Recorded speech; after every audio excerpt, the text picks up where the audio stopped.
तो क्या हालचाल, हम आपके नीलेश सर। तो आज हम आपको एक चैप्टर से परिचित कराते हैं जिसका नाम है केमिकल बॉन्डिंग। उस केमिकल बॉन्डिंग के अंतर्गत में एक टॉपिक आता है जिसका नाम है इलेक्ट्रॉन बिंदु संरचना। इस टॉपिक को हम लोग क्लास 10 से ही पढ़ रहे हैं। तो आखिर ये चैप्टर जो है केमिकल बॉन्डिंग, इसका क्या इंपॉर्टेंस है? तो ये चैप्टर, इसका इंपॉर्टेंस समझने के लिए हम लोग इस प्रकार समझते हैं कि जैसे कि बाराती में अगर दूल्हा ना हो तो उस बाराती का कोई वैल्यू नहीं होता है, हम लोग ऐसे ही समझते हैं। तो अगर इस चैप्टर, अगर आप केमिकल बॉन्डिंग नामक चैप्टर अगर आप 11th में नहीं पढ़ते हैं तो 12 में आपको केमिस्ट्री बहुत मुश्किल लगने वाला है। तो उस मुश्किल को थोड़ा सा उसमें हम लोग एक ट्विस्ट डाल दें ताकि आप आगे जाके बेहतरीन रूप से इसको क्या करें, समझें। तो हम लोग एक टॉपिक लाए हैं जिसका नाम है लुईस इलेक्ट्रॉन बिंदु संरचना। तो इसको समझते हैं। जैसे मान लीजिए कि हम लोग पढ़ते हैं जिसमें आपको थोड़ा सा हम जैसे देखिए, जैसे आयनिक बंध कैसे बनता है, तो इलेक्ट्रॉन का ट्रांसफर से जैसे मान लीजिए कि NaCl किस प्रकार बना होगा। जैसे एक सोडियम है, सोडियम का परमाणु संख्या 11 होगा, इसका इलेक्ट्रॉनिक विन्यास कितना है, 2 8 1। अष्टक नियम के अनुसार क्या करना है कि अगर ये बाह्यतम कोष हो गया, बाह्यतम कोष में आपका 8 इलेक्ट्रॉन होना चाहिए। तो 8 इलेक्ट्रॉन तो है नहीं, मेरे पास 1 इलेक्ट्रॉन है। तो सोडियम क्या करता है, 1 इलेक्ट्रॉन को क्या करता है, ट्रांसफर कर देता है, मतलब दान कर देता है। 1 इलेक्ट्रॉन दान कर दिया। अगर 1 इलेक्ट्रॉन दान कर रहा है जिसके कारण प्लस उत्पन्न हो रहा है। तो अब भाई साहब ये क्लोरीन है, क्लोरीन का परमाणु संख्या 17, इसका इलेक्ट्रॉनिक विन्यास होता है 2 8 और 7। इसको 1 इलेक्ट्रॉन का चाहिए, अष्टक पूरा होने के लिए कितना चाहिए, 1 इलेक्ट्रॉन। तो ये क्लोरीन भाई साहब क्या करता है, ये 1 इलेक्ट्रॉन जो सोडियम दान किया था उस 1 इलेक्ट्रॉन को क्या कर रहा है, ग्रहण कर ले रहा है। तो भाई साहब ये जो सोडियम है Na+ है और ये क्या है, Cl-, इसके बाह्यतम कोष में 7 इलेक्ट्रॉन है। तो ये क्या कर रहा है भाई साहब, इसका 1 इलेक्ट्रॉन देना मजबूरी है क्योंकि इसको अष्टक पूर्ण करना है। तो ये भाई साहब 1 इलेक्ट्रॉन किसको दे रहा है, क्लोरीन को दे रहा है। तो अब देखिए NaCl, इनके बीच में जो बंध बना, इसी को कहते हैं आयनिक बंध। इसको क्या कहते हैं, आयनिक बंध। इस चैप्टर में हम लोग आयनिक बंध का एक वीडियो लाएंगे जिसमें हम लोग समझाएंगे आपको आयनिक बंध कैसे होता है। और एक है कि जैसे ससंयोजी बंध, एक क्या होता है, ससंयोजी मतलब साझेदारी इलेक्ट्रॉन से जो बंध बनता है। जैसे हम आपको दिखाते हैं थोड़ा सा, जैसे एक मिथेन मान लीजिए आप, इसका स्ट्रक्चर, इसका फार्मूला क्या है, CH4। से एक कार्बन है, कार्बन के बाह्यतम कोष में कितना इलेक्ट्रॉन है, 4 इलेक्ट्रॉन है, क्योंकि कार्बन का परमाणु संख्या 6 होता है, इलेक्ट्रॉनिक विन्यास 2 और 4। ये भाई साहब कार्बन जो है 4 हाइड्रोजन को अपने पास बुला रहा है साझा करने के लिए। तो हाइड्रोजन के पास बाह्यतम कोष में 1 इलेक्ट्रॉन, क्योंकि परमाणु संख्या 1 होता है। देखिए ये इस प्रकार क्या करेगा, इलेक्ट्रॉन का साझेदारी करेगा। ये जो है भाई साहब, ये इलेक्ट्रॉन का साझेदारी है, इसको कहते हैं साझेदारी इलेक्ट्रॉन। क्या कहते हैं, साझेदारी इलेक्ट्रॉन। साझेदारी इलेक्ट्रॉन से जो भी बंध बनता है उसी को हम लोग क्या कहते हैं, सहसंयोजी बंध। सहसंयोजी बंध। तो भाई साहब लुईस आया, लुईस कहा कि आखिर हम लोग इलेक्ट्रॉन का साझा करवाते हैं तो सहसंयोजी बंध का निर्माण होता है। आखिर उसका स्ट्रक्चर किस प्रकार होगा, उसका संरचना किस प्रकार होगा, तो इस चैप्टर में हम लोग उसी को क्या करेंगे, समझेंगे। तो हम लोग लुईस का इलेक्ट्रॉन बिंदु संरचना समझने के लिए इसका एक रूल्स होते हैं कि इस इलेक्ट्रॉन बिंदु संरचना किस प्रकार बनाते हैं, तो इसके रूल्स के बारे में हम लोग क्या करते हैं, चर्चा करते हैं। देखिए जैसे ये रूल्स हम लोग लिखे हैं। देखिए बाह्यतम कोष के इलेक्ट्रॉन या संयोजकता कोष के इलेक्ट्रॉन, इसको बोलते हैं आउटर मस्ट सील। क्या बोलते हैं इसको, क्या इंग्लिश में क्या बोलते हैं, आउटर मस्ट सील। आखिर बाह्यतम कोष का इलेक्ट्रॉन हम लोग जब भी लेंगे तो बाह्यतम कोष के इलेक्ट्रॉन को लेंगे। दूसरा क्या है, अष्टक पूर्ण। अष्टक पूर्ण का मतलब क्या होता है कि उसके बाह्यतम कोष में कितना इलेक्ट्रॉन होने का है, 8 इलेक्ट्रॉन का। बट इसको जैसे हम लोग हाइड्रोजन का मकसद हमेशा होता है कि मेरे पास कितना इलेक्ट्रॉन हो, बाह्यतम कोष में 2 इलेक्ट्रॉन हो। उसके बाद तीसरा नंबर क्या है, जैसे केंद्रीय परमाणु, इसको हम लोग इंग्लिश में बोलते हैं सेंट्रल एटॉम। सेंट्रल एटॉम के लिए अष्टक नियम अनिवार्य नहीं है, मतलब केंद्रीय परमाणु के लिए अष्टक नियम अनिवार्य नहीं है। उसके बाद क्या है, जैसे सेंट्रल एटॉम के लिए इलेक्ट्रॉन 8 से अधिक भी हो सकते हैं। हम लोग इसको देखेंगे जब हम लोग बनाएंगे तो हम लोग आपको पहचानेंगे कि ये जो सेंट्रल एटॉम होते हैं, इसका जो बाह्यतम कोष में जो इलेक्ट्रॉन होते हैं 8 से ज्यादा भी हो सकते हैं, ये 8 भी हो सकते हैं। तो हम लोग इसमें जब इसका नॉमेरिकल बनाएंगे, उदाहरण बनाएंगे, तो इसमें हम लोग ध्यान देंगे। तो केंद्रीय परमाणु को पहचानने का क्या तरीका है, जैसे देखिए Ca मतलब सेंट्रल एटम को पहचानने का क्या तरीका है? संख्या में सबसे ज्यादा होना, सबसे कम होना चाहिए, सॉरी, संख्या में सबसे क्या होना चाहिए? कम होना चाहिए। विद्युत ऋणात्मक, दूसरा कारण क्या है? विद्युत ऋणात्मकता सबसे कम होनी चाहिए। तीसरा क्या है? परमाणु आकार सबसे बड़ा होना चाहिए, उनका सेंट्रल एटम का परमाणु आकार सबसे बड़ा होना चाहिए। और परमाणु क्रमांक, जिसको हम लोग जेड से सूचित करते हैं, परमाणु क्रमांक जो होता है वो सबसे बड़ा होना चाहिए। और सबसे इंपॉर्टेंट है एच और एफ। कौन कौन है?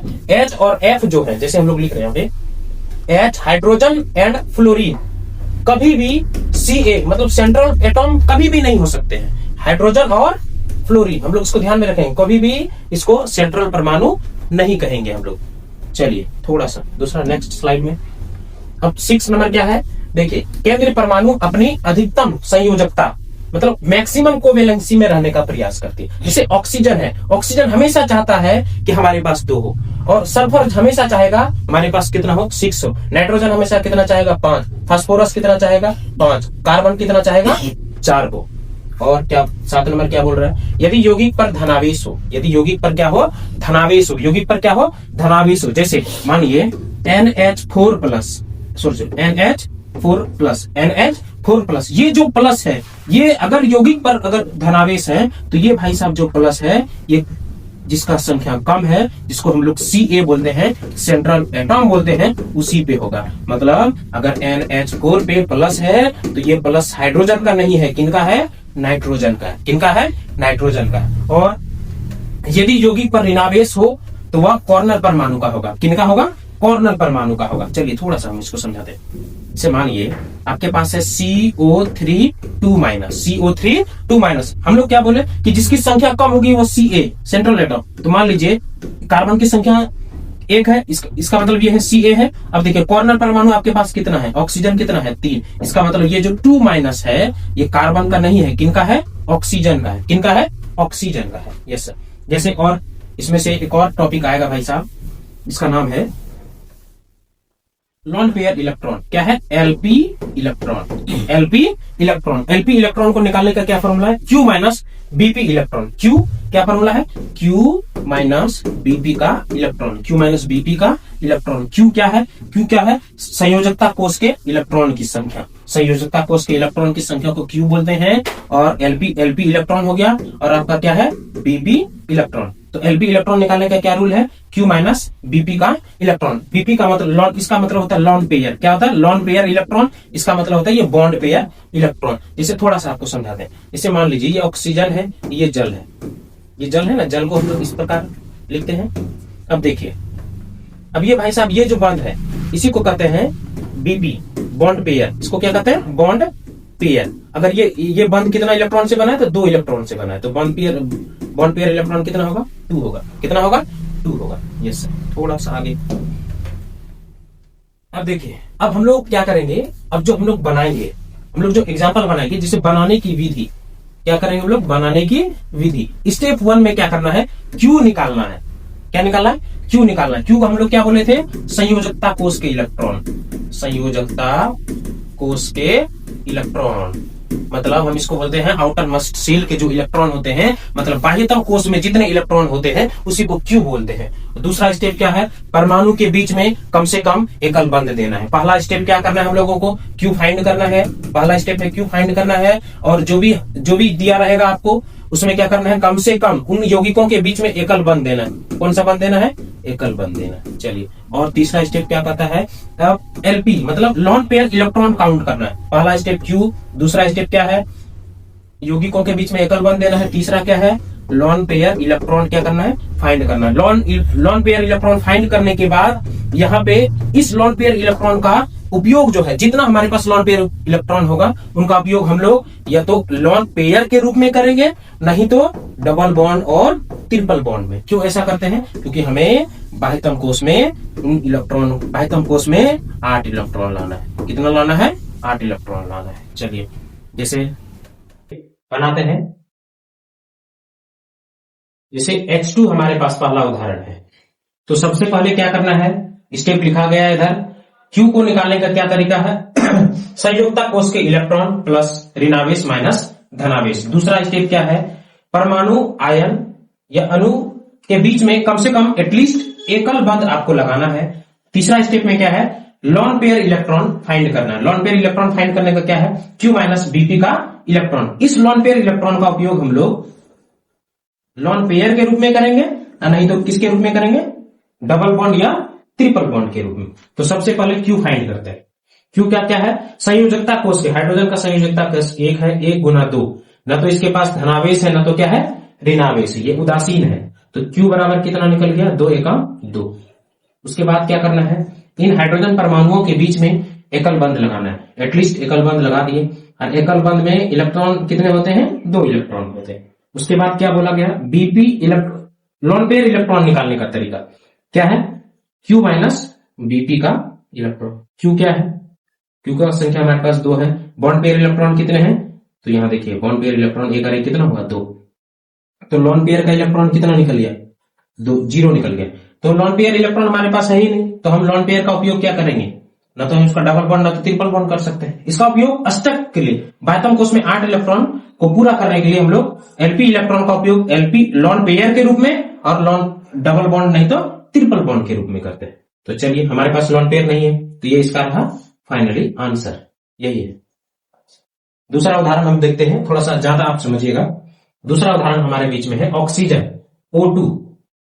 तो हम क्या करते हैं, सबसे पहले Q फाइंड करते हैं। संयोजकता, ऑक्सीजन का संयोजकता कोष में इलेक्ट्रॉन कितना है, तो 6 गुना 2, ये उदासीन है, इसके पास ऋणावेश और धनावेश नहीं है। तो Q बराबर कितना हो गया, 6 दुना 12। दूसरा स्टेप क्या बोलता है, ऑक्सीजन परमाणुओं के बीच में एटलीस्ट एकल बंध डालना है, डाल दिए। उसके बाद क्या बोल रहा है, लॉन पेयर इलेक्ट्रॉन निकालना है। तरीका क्या है, Q माइनस बीपी का इलेक्ट्रॉन। तो Q हमारे पास कितना है, 12 है। BP electron, bond pair electron कितना है, मेरे पास 2 है। तो मेरे पास लॉन पेयर इलेक्ट्रॉन कितना निकला, 10। अब इस लॉन पेयर इलेक्ट्रॉन का उपयोग हम लोग या तो लॉन पेयर इलेक्ट्रॉन का उपयोग लॉन पेयर के रूप में करें, नहीं तो डबल बॉन्ड, नहीं तो ट्रिपल बॉन्ड के रूप में। तो सबसे पहले हम लोग लॉन पेयर के रूप में उपयोग करते हैं। हमारे पास लॉन पेयर इलेक्ट्रॉन 10 है, इसका अष्टक पूरा करते हैं हम लोग। 2 इलेक्ट्रॉन इधर है, इसको 6 इलेक्ट्रॉन दे दिया जाएगा। तो ये भाई साहब ऑक्सीजन खुश हो गया। अब जो हमारे पास 4 इलेक्ट्रॉन है, इस ऑक्सीजन को दे दिया गया। ये ऑक्सीजन खुश है क्योंकि इसका अष्टक पूर्ण है, ये नहीं है। तो अब हम क्या करेंगे, ये जो इलेक्ट्रॉन था 2, इस दोनों इलेक्ट्रॉन को हम लोग क्या करेंगे, बंध बनाने में उपयोग करेंगे। तो चलिए,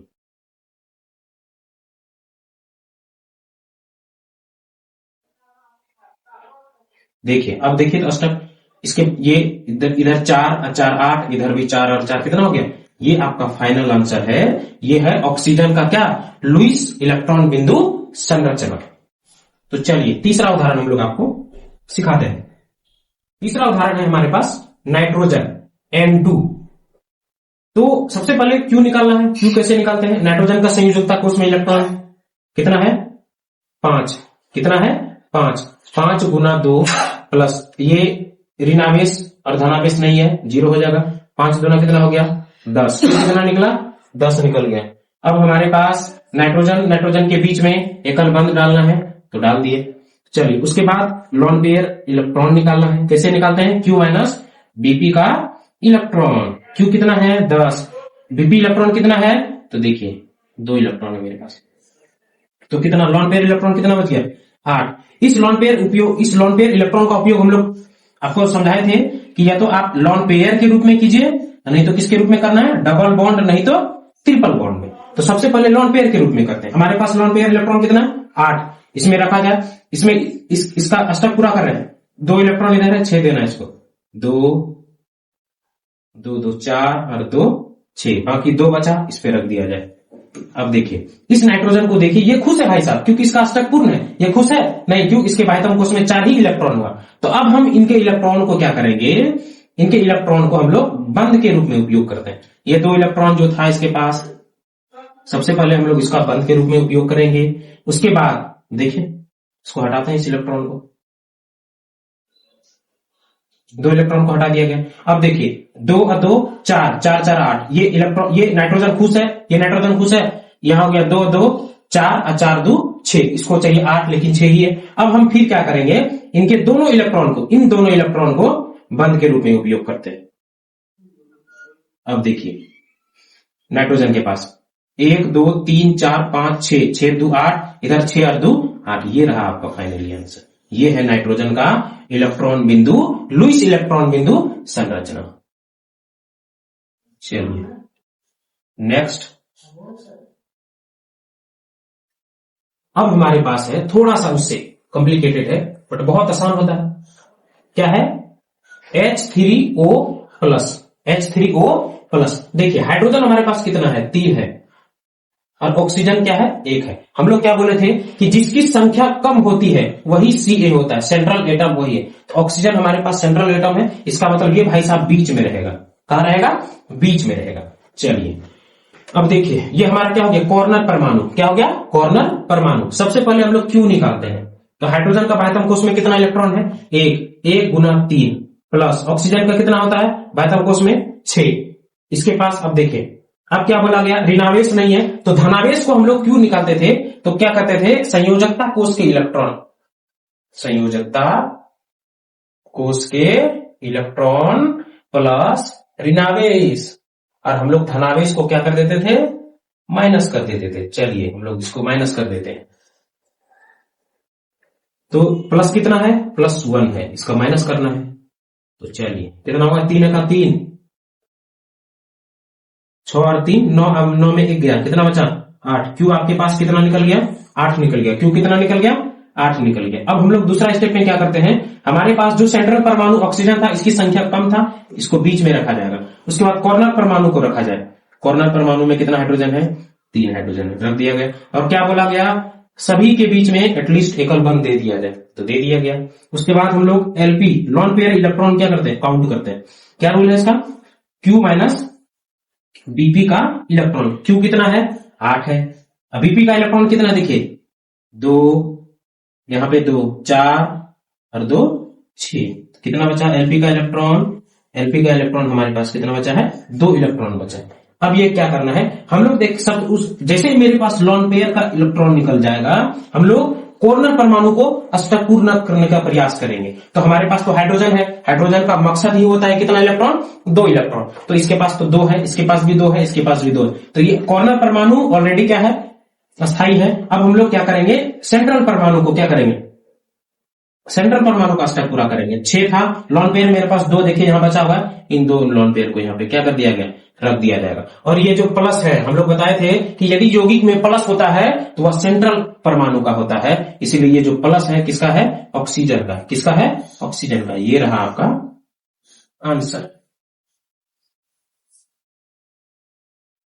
एक और उदाहरण है हमारे पास, इसका नाम है NH4+।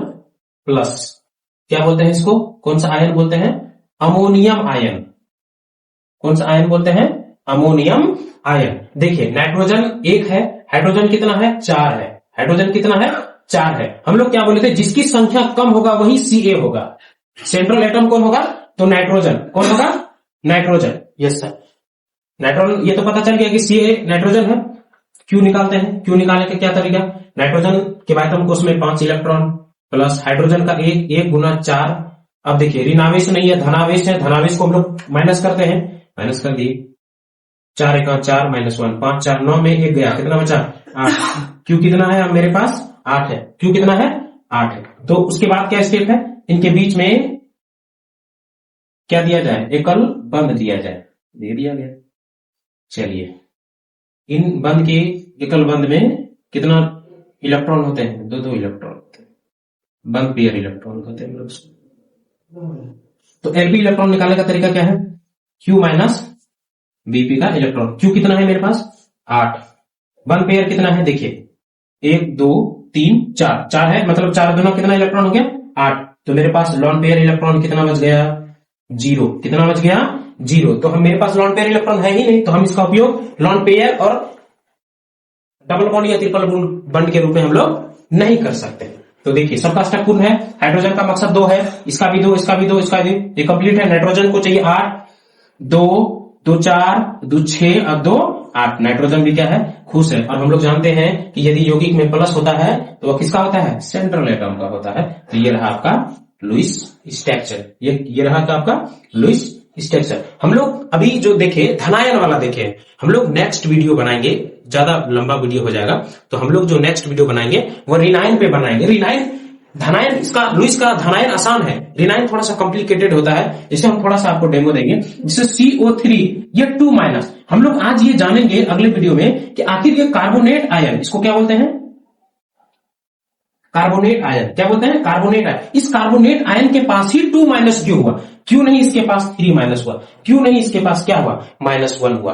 तो हम लोग क्या करेंगे अगले वीडियो में इसको देखेंगे। तो नेक्स्ट वीडियो बहुत जल्द आएगा। अगर वीडियो आपको अच्छा लगे तो उसके लिए लाइक करें। तब तक के लिए जय हिंद।